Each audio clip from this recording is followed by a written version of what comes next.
इथून पुढे चांगलं बोलायला शिका. आज जेवढे लफडे उघडे झालेत ना, हे सगळे फेसबुकनं व्हॉट्सअपनं झाले. आता हा पोरगा समजा वाजवतो, मग याला वाजवताना फोटो काढला, मग याचे 2 शिष्य याला ते गुरुचा फोटो काढला, मग गुरुला वाटतं मी झालो मोठा, मग गुरुला वाटतं मी झालं मोठा, मग गुरु लगेच एका दिवशी व्हॉट्सअपलाच येणार, हे सगळं मीच केलं, तो लाईव्ह करून देणार, ते लोकांपर्यंत जाणार, हा एखादं लफडं करणार, त्याचे शिष्य जागे होणार, हा आतमध्ये जाणार. कोणी न्याला कोणी? ज्यांना ज्यांना फेसबुकची व्हॉट्सअपचा किडा आहे त्यांचाच गेम होतो.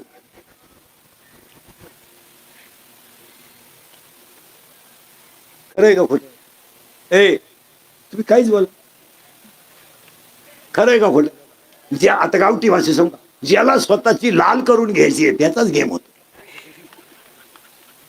काही गरज नाही. तुम्हाला आठवलं का आयुष्यात कधी इंद्रिकरनं मेसेज टाकला पुढे? कामच काय आपल्याला आणि जाहिरात म्हणजे कौतुक आहे ना. जाहिरात म्हणजे खरी असते काय? टीव्हीतली जाहिरात खरी आहे का मला? एक जाहिरात आहे महिला मंडळ, एक पोरगी येते आणि आईला म्हणते मम्मी मम्मी मम्मी मला तर सगळे छोटी म्हणत्या. तिच्या आई लगेच केस सवडी, तू तर मोठी आहे. आता झटका दिल्यावर जर केस वाढत असते काय येड्याचा बाजार. जे कोलगेटची जाहिरात करणाऱ्या म्हातारीलाच जात नाही आणि ती म्हणते हे मला पोषण देते. मी म्हणतो देऊ दे, तू लावी ते कुठं हा प्रश्न.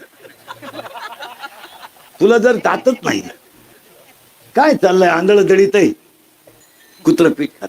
काही जाहिरात लाईफ बॉय, ज्याचे घरी आरोग्य देते. दिवाळी आली काही एक जाहिरात येते. शेजारचे आलाम काका सोसायटी सोडून गेले का? हे आलाम काका कोण? हे आमचे लहानपणी बाळा, उठा उठा. ते उघडच पळात ते कार्ट.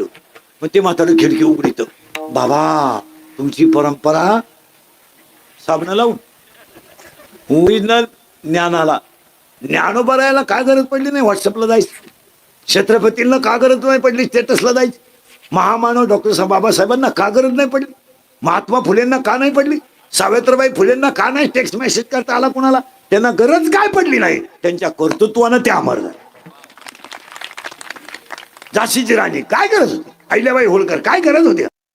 त्या पडल्या का अशा व्हॉट्सअपला 2 मिनिटं तुम्ही राहा, कानात मी वायर घालते, तुम्ही बोला, माझं पुढील नियोजन असं आहे.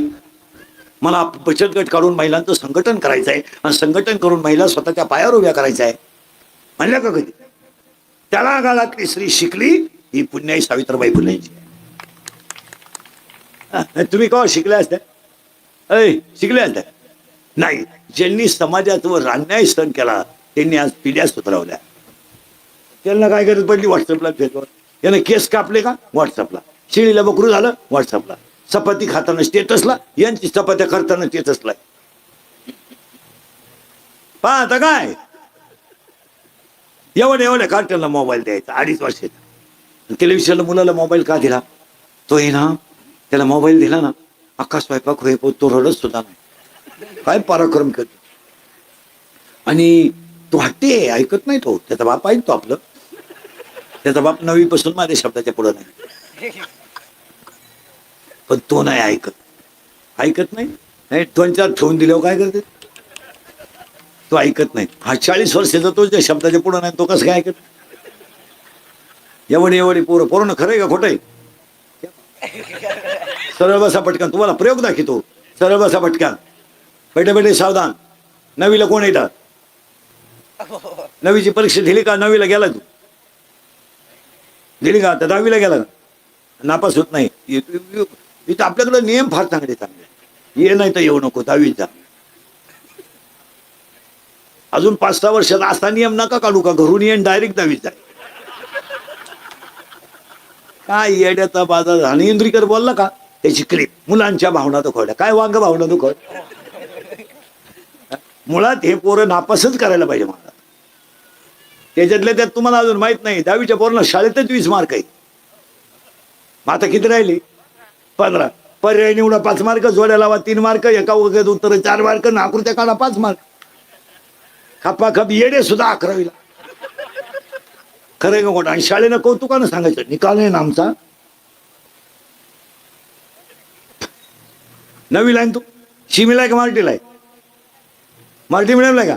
संवेग परिवर्तनाचा दर प्रयुक्त बलाशी समानुपाती असतो हा न्यूटनचा कितवा नियम आहे? 7वा. हे पायी पुढे. अरे न्यूटननं नियमच 3 लिहिले, तो 7वा आणला कुठून? तू किती दिलाय रे? 8वी. सीमी का मराठी? मराठीला का? दगड हा पदार्थ स्थायू द्रव का वायू? वायू. दगड स्थायू. करेक्ट. पाणी? तू किती दिलाय रे? तू लपला. तू किती दिलाय? तू सीमी का मराठी? सीमीला का? Milk is a solid liquid और गॅस? Solid milk. तू किती दिलाय? 6वी. सीमी का मराठी? सीमीला का? बापाच्या बायको टिंबटिंब म्हणतात. वाईफ. पत्नी. हा पत्नी म्हणतात. तू अंडोराची पाळी.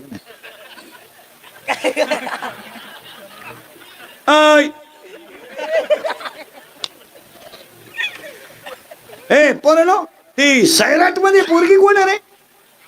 कराट. आरशी. आणि तो पर्या परशा. जोरात सांगा. आणि आता ते नवीन एक गाणं आलंय ते कोणतं आहे रे? सगळे संगत म्हणा बरं. ते आप्पाच्या कराट. हा. आणि आता एक ते नवीन आलंय ना रे, झुके का नाही. आणि आता एक ते नवीन आलंय ना, आला आला पाटलाचा, आला आला पाटलाचा, त्याने घाटात केलाय, त्याने घाटात केलाय. याला 2च माणसं जबाबदार, तुमची आई आणि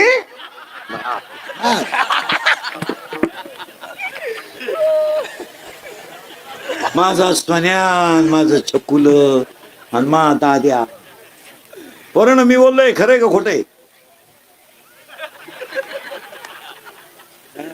सरळ बसा पटकन. काय जीवन झालं. हो, हे जर चांगलं झालं नाही तर काय उपयोग आहे त्याचा? याच्याकरता तुम्हाला जिनं गुतवलं, तिचं नाव माया आहे. चालतो आपण. स्वर्ग बिर्ग डोक्यातून काढून टाका. ती माया बजेट मध्ये बसत नाही. माया डोक्यात एकच आहे, हसत हसत जगा हा स्वर्ग आहे. भजन करीत राहा हे वैकुंठ आहे. आणि तर फाडून मरा हा नरक आहे.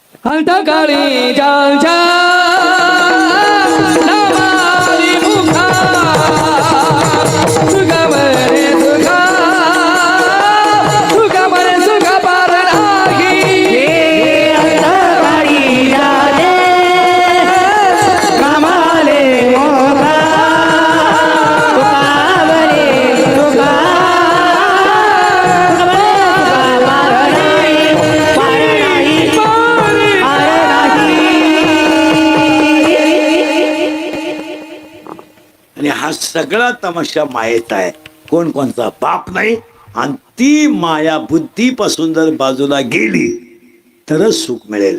आणि जर गेली नाही तर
वजनानेच मरू शकते, बाकी नाही मग गप्पा मारून माया मरत असते, नुसते गप्पा मारून नाही जमत.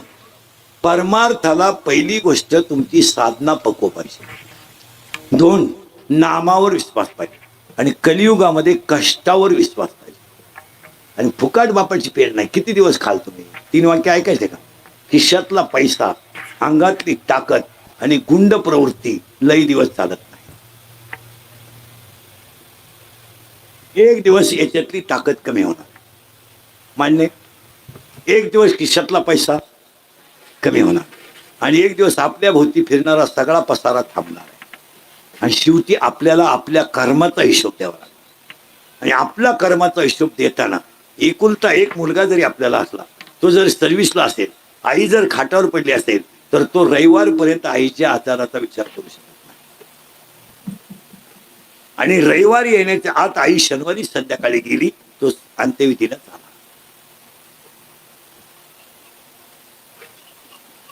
नाही. सांभाळलाय आपण नाही ना. काळ बदलतो. मुलगा सुनेच्या आहारी जाणारच, मुलगी जावयाच्या आहारी जाणारच. आपण भुकण्यात मजा नाही का? माझा मुलगा त्याच्या बायकोचं ऐकतोय, साथी नाही त्याची, तिच्याबरोबर त्याला आयुष्य काढायचंय, तो कसं बायकोच्या विरोधात उठेल? आणि त्याने बायकोच्या विरोधात वागावं ह्यापेक्षा तुम्ही का करावी? तुम्ही तरी कुठं काय पराक्रम केला मागण, मग त्याचं ऐकायचं. आज सगळ्या महिलांची कचेरीमध्ये जा तुम्ही, 4च लोक आहेत कचेरीत, 4. 1 घटस्फोट, 2 इस्टेटीचं भांडण, 3 बांधावरून मारामारी आणि 4 कार्यकर्त्यांच्या मारामारी. दुसरं काही नाही. बिन भाकरीचे बसलेत तारखेला वकील पैसे, 9 विड्याचे बंडल खपले पण वकील आला. आतापर्यंत जगातला एक तरी वकील म्हटलं का असं कधी का आपण याच्यात हारण्याची शक्यता आहे? असं जगात घडलं. वकील काय म्हणतो, त्यांच्याकडे किती मुद्दे असू द्या, जो आपल्याकडे आहे ना तो त्याच्याकडे नाही. त्यांचा वकील म्हणतो त्यांनी काही करू द्या, दोघांचे स्लॅब पूर्ण झाले. आपण पुन्हा वास्तुशांतीला शाल घेऊन आणि दोघांचे स्लॅब कोणाच्या पैशावर झाले? आपली लोक कचेरीत नेली पण माघार गेले नाही. आता 80% लोकांच्या इस्टेटी कचेरी पायी गेल्या, 40% लोक शेअर मार्केटने गेले, भिकारी झाली. तर 6 जण पैसे गेलेले शेअर मार्केट. पापड पाहिलं होतं का? 2 रुपयाला 36 रुपये. फुकेल तंबाखू वाळून खात्या त्या हे येत. कोणी सांगितलं तुम्हाला? 40% लोक व्यसनानच खराब झाले. काय जीवन घेऊन बसले तुम्ही? महाराज हे गेल्यावर काय खरंय का खोटंय बोला. आणि आपल्या कर्माची फळं आपल्याला भोगायची, याचा तरी विचार करा. विचार करा. आणि तो जर केला नाही, खाली अख्खं कीर्तन खरं ठरलं का खोटं ठरलं?